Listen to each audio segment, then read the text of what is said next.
back rolling. Buddy, voila, all peeled back.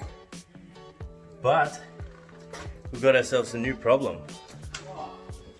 No, I'm just talking to the, just going on about that video that we were doing the other day. It's all peeled back, but someone smoked in this house like maybe 20 years ago. And when we peeled all this paint back, now it's all bleeding through.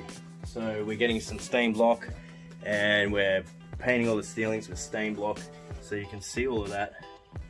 You can see the joints.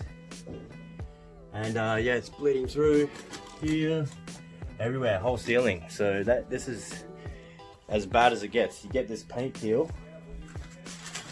Alright.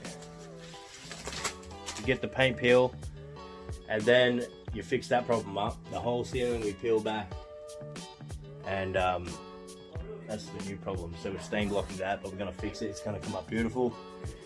But just if you're pricing, keep these things in mind because it can really bite you. Leave an option when you're dealing with a customer. Say, yeah, we'll peel it all back. I'm not sure how long it's gonna take.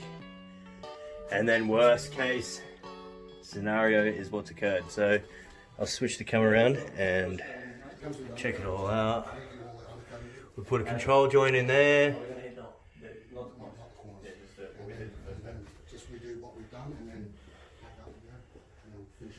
And that's it. You can see really bad here. There's our ceiling. And we might as well show you this. What?